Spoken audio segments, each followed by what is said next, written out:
Good day, good day. Today we are going to tackle today. Not just in America, but in the world and what's going on. But of course, we're getting a view of it in America right up close. Politics, the left, the right, and populism. My goodness. You know, my dad used to tell me, in everything there's the 3 P's. You can't get away from it. There's the pragmatism, that's the task at hand. There's the personalities, and there's the politics. There is nothing you can do that won't include personality and politics. And so we have to somehow deal with that. The human family has been trying to manage itself since the beginning. You know, first maybe it was around a chief or a king or an emperor, you know, the center of power, the decision makers. Then around 400 years ago, things began to change. New movements emerged. What are we going to do with how the movements have flowered and given fruit to what we have today? And I don't know about you, but I'm eating well. I have free time. I feel very fortunate to be born here and not North Korea, if you will. Politics. It's a way to somehow create a power system that benefits the most.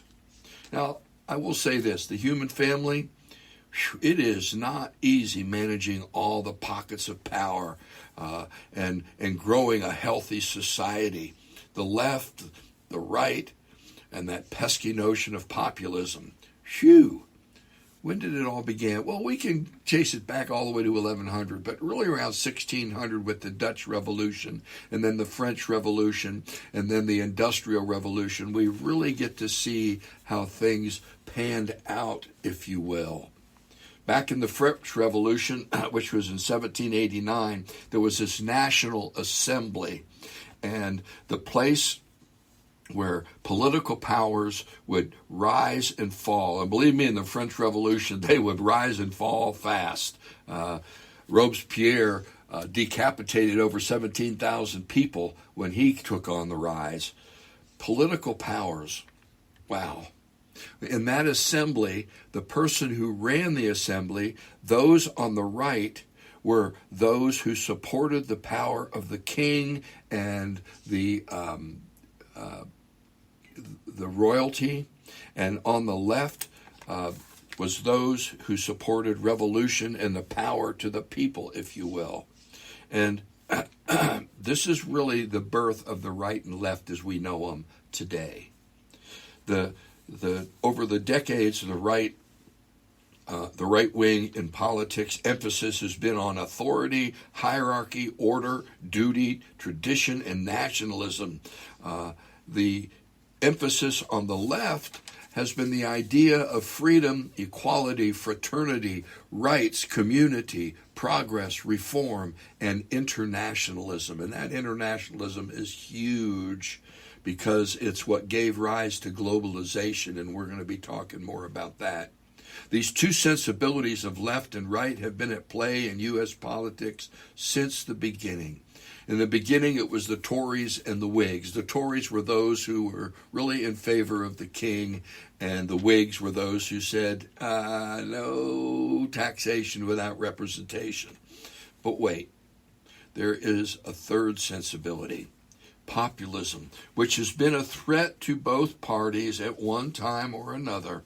Both right and left-wing populism objected to the perceived control of our system by elites.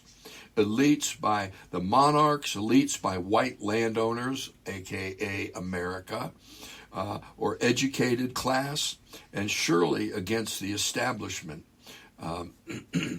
And allegedly, this is against the establishment was for the common people. And, you know, populism has two main things, economic insecurity and cultural backlash. And think about that as we read the paper or watch the news today and listen to the arguments for both sides. Both right and left wing I should say that the left-wing populism was against the power of like corporations and the moneyed interests, and the right-wing population many times focused on the control of immigration. And we're seeing that today really loud. All of this is revolutionary, and today we are smack dab in the middle of a revolution of a whole different color, born of globalization, technological advances, and nationalism. And remember those three, because they have worked so deeply in America's divisiveness. There are these big three that are active ingredients in the struggle today: left, right, and populism, globalization, technological advances, and nationalism. I mean, as the markets opened up around the world, local markets took a hit. As technology made goods for cheaper prices, local groups became obsolete. Textiles, the Industrial Revolution, once it got into being able to make cloth cheaper, all the local weavers, they went out of business. These were people who have been weaving for generations and generations, and it caused a backlash. Hell, think about the potato family, which is what brought my family here from Ireland in the 1880s. And there wasn't a shortage of potatoes. It's just the global markets had opened up, and Irish people could sell their potatoes at an international market at a lot better price than locally. So what happens? All the potatoes were going to Britain, they were going to Europe, and Irish people were starving. Well, the good news is a lot of them were starving, and so they came to America. Well, welcome to America. It didn't happen because there wasn't enough potatoes. It was that the market for potatoes was better in those other countries. Today, manufacturing has moved from the U.S. to China, India, Malaysia, Vietnam, etc. Heck, our smartphones, they're made in China, and yet the parts are coming from, again, Malaysia, Vietnam, India. They're all coming from all over the world to go to China to put them together to give us a smartphone that's only $700 to $1,000 instead of $4,000. And that's the way the markets have worked. We get more goods, cheaper goods from these other countries other than our own. Now, people lost their jobs, and many have felt humiliated. They for generations supported their families, and all of a sudden they can't anymore. And they're pissed, and they're sad. And that's not just happening in America, it's happening all over the place. People lost their jobs. And this created a culture for populism to rise. Our dividing over this country is all about this sensibility, if you will. Globalization, technological advances, and nationalism. Donald Trump is wedding populism today to fascism, while Kamala Harris is wedding populism, as a Washington Post article wrote this week, to a healthy dose of centrism. And, it's interesting how this populist notion against corporations, against immigration, how they all feed in. We are awash in right and left divisiveness in an attempt to give easy answers to problems that have no easy answer by populist notions on the right and the left. And it's born of people's fears, their anger, their sadness. Now, this is a new iteration of revolution. Remember, the Industrial Revolution wasn't a war, and yet there was a lot of suffering. I mean, these guilds that existed for generations were shut down. They no longer had relevance because they couldn't get goods to the people in a way that they could afford. Well, welcome to America. And although not just an American issue, welcome to the world. Now, add to this the flooding of misinformation and disinformation. We find the human family is in a hell of a pickle. And how we get out of it? Well, there's the mystery. There's the mystery. Knowledge, history, complexity, globalization, and identity are part of this solution. How we get there, well, that's anyone's guess. And I'll be honest, I'm reading like a banshee everything I can. I've been reading the Washington Post since before I could read. And I still read the Washington Post. Today, the right way and the left way and the populist way are in a tangle that confronts us all. Taking a side won't solve anything. So how do we get to a larger vision of context that might make clear of one, how we got into this mess, and two, how do we get out of it? I mean, is the only way out of it going to be war? Is it going to be violence? Is it going to be an authoritarian solution? This is part of what is on our plate right now. So I'm going to throw this to my friends and just say, man, we are in a pickle. What are we going to do? I don't know. I think education is a huge part of it, but education, it's more complex than anything we've seen before. And we throw into the mix all the globalization and technological advances. Wow. People are hurting and people are afraid. And I think that feeds into it. So, my friends, I just laid out a whole lot. I'm coming to you from Spokane, Washington. My name is Redhawk, and my cohorts are Mary Ann Rudis coming from Spokane Valley, and Bob Hayes coming to us from Florida. And I'll open it up to you, Bob. You think the only solutions to this are violence and authoritarianism, or, you know, is there a way out of this pickle?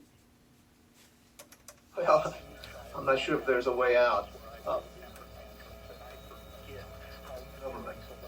And my government teacher, who I'm sorry to say can't remember his name now, but he laid out the idea of the left and right to me in such a simplified and meaningful way that I still think of it today.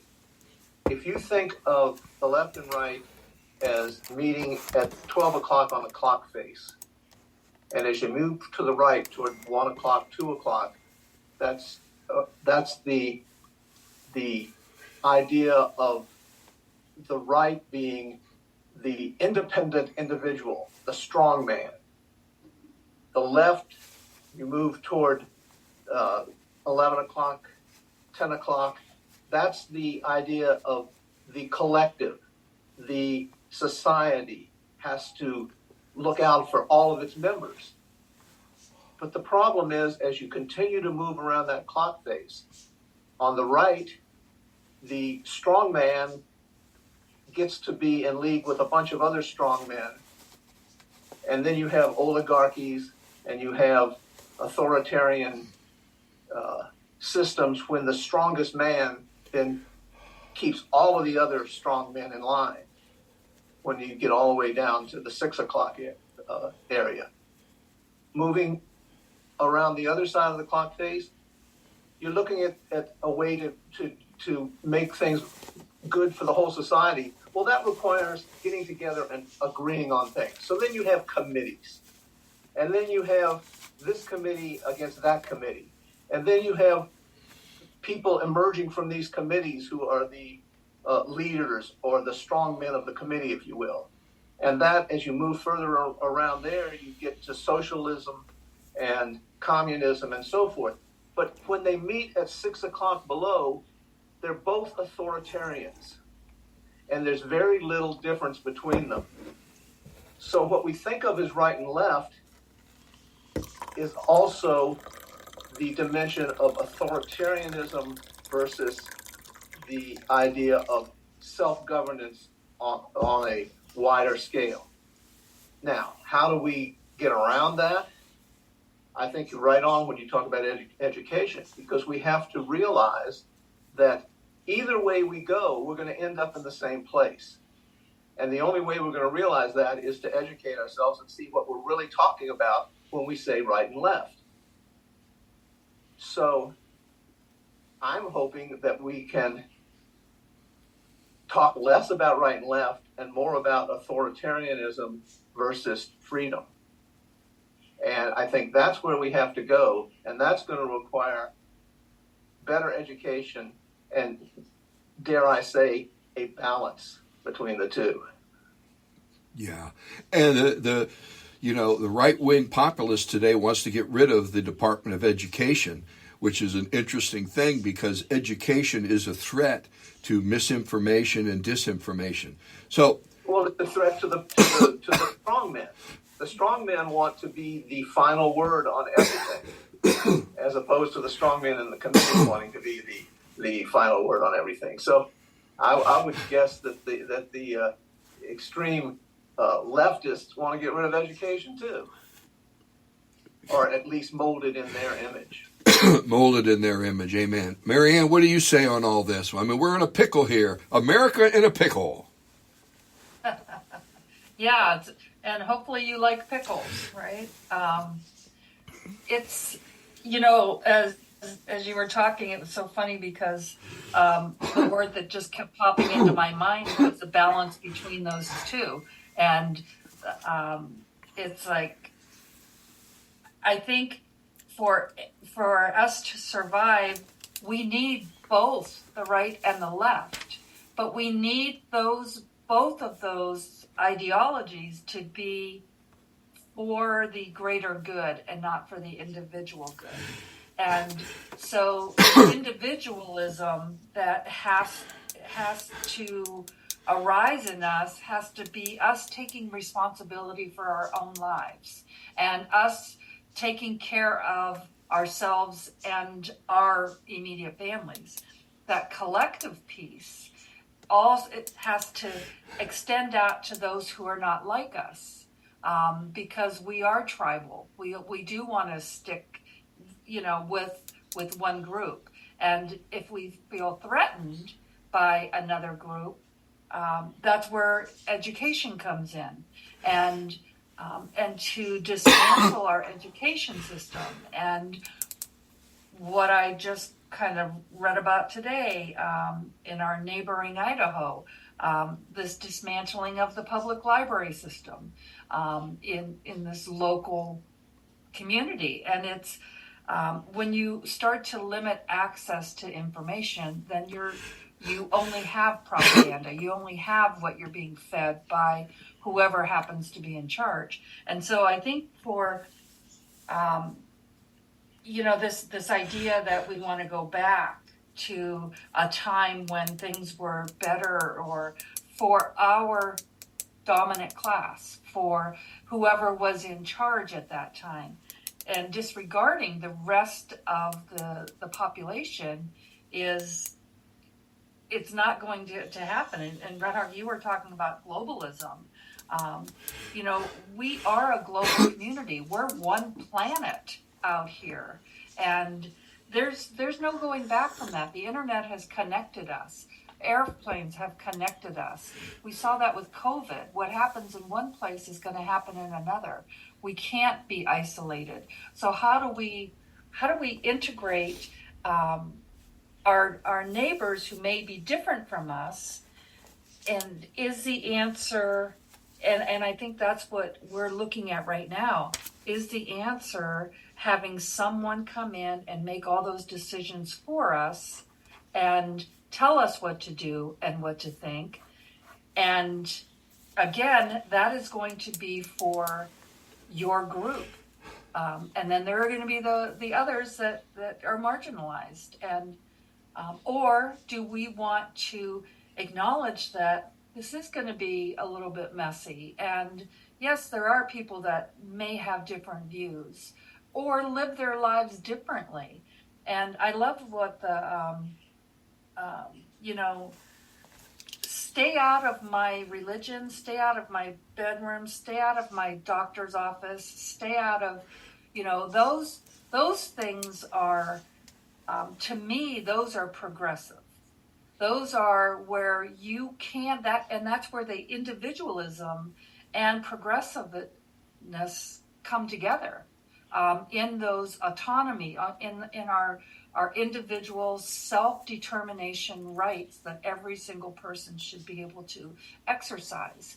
And then with the collective, there's the idea that if my neighbor's children, I mean, we just saw that in that school shooting. If my neighbor's children are not okay, that's a threat to all of us.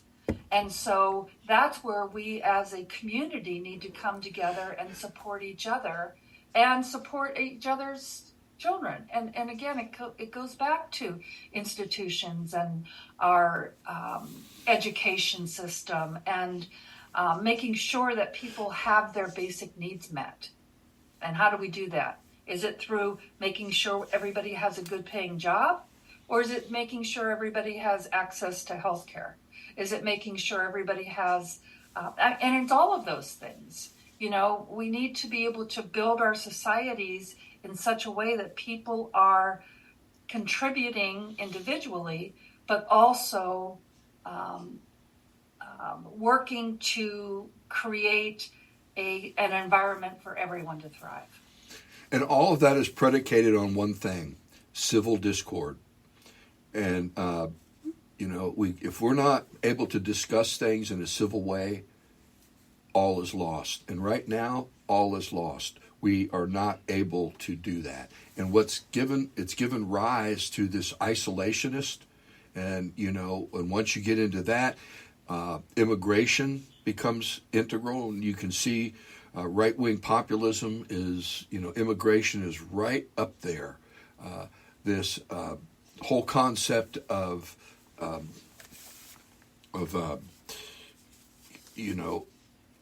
people not being able to have jobs like they used to, that inflation is causing. And globalization, people don't realize that every step in globalization, although it created suffering, the potato famine is a good example, the guilds, the textile guilds throughout Europe, all of that got disrupted. People were suffering, and yet out of that came this amazing movement where more people had access to food and goods than ever before. Their lives, the most people's lives got better. And we've already seen with COVID what happens when the markets and the supply chain gets messed up on a globalization thing. And of course, that just created more fodder for isolationism. And even the Democratic side, the left-leaning side, is trying to bring manufacturing back to the U.S. The whole concept of Japanese buying U.S. steel is getting nixed by Biden. Over and over, we see that globalization has these huge rewards. We have more goods at a reasonable price, and they're adequate goods. They're not cheap crap. Like after the Second World War, made in Japan was a bad thing because it's cheap stuff. Well, the stuff coming out of China and Vietnam and Malaysia and these different countries, India, they're not cheap goods. They're adequate. They're not always the best, but they're adequate for our needs. You look at things like Wayfair, where of IKEA, these places that we can furnish our homes now really nicely and adequately. And we have access to that. Yet, globalization has taken so much from the hands of America and put it in the hands of other people, and managing all that, it's a bitch. Go ahead, Bob. I think that the thing that I don't hear enough in our modern political discourse is what is the minimum lifestyle, resources that everyone is entitled to. just because they're part of the human family. And when you have corporations with no limit on profits, CEOs with no limit on salaries, the major portion of the economy controlled by a very, very small minority of population, and no one seeming to care about the people living in tents under the freeway, the people who can't afford to buy their medication unless they eat cat food. And those kind of things, again, it gets back to education and it gets back to empathy and a lot of the things we've talked about over the last few years. But until there is a humanitarian approach to being human, we're going to have these clashes that can only end up becoming violent, because ultimately the people who are at the bottom are going to fight to live. And the people who are in the middle that are just kind of getting by, if they're convinced that the other people are trying to take away from them in order for the lower class to live comfortably, then they're going to be willing to fight to keep what they think they can't lose. So all of this gets back to education, and it gets back to coming up with a way in which to share the wealth that the planet has, which is far beyond what we need, far beyond what we're using today, because of the inefficiencies that our conflicts introduce into the system. If we get rid of some of those inefficiencies and some of those conflicts and begin to share, then at least if we can agree that there's a floor, nobody can fall below that floor. And it doesn't matter whether they have a job or not. It doesn't matter, whatever. And this is the Star Trek view of the future, you know. Make sure everybody has enough that they're not ready to fight to save themselves. And then they can concentrate on doing other kinds of creative endeavors and so forth. But as long as you've got no limits on what the CEOs can pocket, you know, they're talking about inflation, but they never talk about the huge profits that the corporations made after COVID. More profits than ever, while the little guy was suffering with inflation. And somebody has got to find a way to convince everybody that we've got to share. And I'm going to put out one more idea, and then I'm going to get your final thoughts. This has been a quick half hour. I probably spent too much time up front. The two biggies in the last 400 years had to do with free markets and regulation. You know, and both sides have been on, you know, left and right have been on both sides of this. Sometimes the right wing was for regulation, called tariffs, called price controls, a whole series of things. Sometimes the left has been on the regulation side, and the left is probably closer on the regulation side than the right. However, the suffering, the humiliation, the anger, the fear, and that fear is, you know, we're pouring gasoline on the fire when it comes to fear and the way we do it. So I guess I want to say America's in a pickle. I would love to hear from some of our listeners, especially those of you in other countries, what you think of all this and what you think we can do. Redhawkthedeepend at gmail.com. Redhawkthedeepend at gmail.com. I'd love to hear from you. So, final comments, Marianne? You know, I think that this is a huge, huge topic, And I've spent the last week looking at different movements that have occurred in this country over the last 100 years. And I think that, you know, when we talk about how do we not keep repeating history? How do we fundamentally make a change in what it means? And Bob, and I loved what you said about how do we become more human? What is the human? Bring humanitarianism into being a human being, and I think, and I know I always go back to this, but it comes back to our individual consciousness. I watched, there are people who have enormous wealth, and some of them, and I don't want to categorize everyone, but there's a fundamental belief that some people are more entitled than others. Some people are better than others. This is divinely ordained. This is something that, I am in this position because I am a better human being. And there are other people who are not as worthy. And until we can start to change that mindset, and these people who proclaim to be Christians that carry this attitude are in direct opposition to what Jesus actually taught, that we are all the same and we all have to do what we can in our own lives, in our own spheres, to make sure that we are living our lives in such a way that we are the best humans that we can be.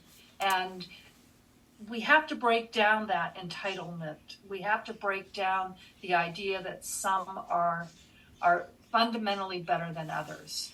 And how do we do that? One person at a time. Amen. Bob, final comments?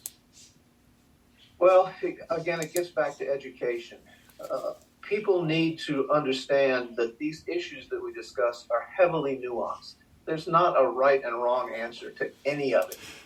There's a lot of different answers, and there's a lot of different ways to get to it. But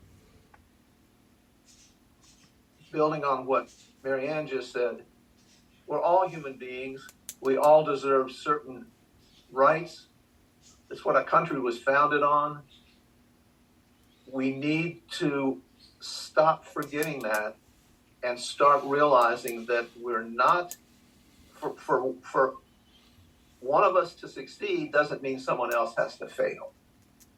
And we can all succeed together if we just have a little bit of patience, empathy, and love for our fellow humans. Amen. And I want us to understand something here, that the system is loaded. And it's loaded by elites, basically the rich, educated class. And those people have access to the power systems that we don't. You know, a meme I read just in the last couple days, that why is it billionaires can write off their personal jets when they are transporting themselves, but we can't write off our automobiles when we're doing the same thing to get to our job, even though it's only 5 miles away instead of 1,000. So the system is loaded. It really gets down to how we create more of who we are and this understanding of the common people. And believe me, there's been times in history where it's been win-win. And some people didn't like that because it affected their economics. And those people were usually rich. And so they could affect the system and skew it into a win-lose situation. And that happens over and over. I'm going to recommend Fareed Zakaria's Age of Revolution, Progress and Backlash from the 1600s to the present. All I can say is that book has changed my life. It's given me a different way of seeing things. And so next week, we're going to go to one of the aspects of today's podcast, and that's globalization. Globalization has created a higher and better life system for more people than anything else. In the last 30 years, China has literally gone from a poverty system to an economic leader in the world. Why? Globalization. So until then, my friends, when you go to the store, I don't know about you, but we are in the middle of a cornucopia of globalization. Until next time, blessings, and remember this: Vive la révolution.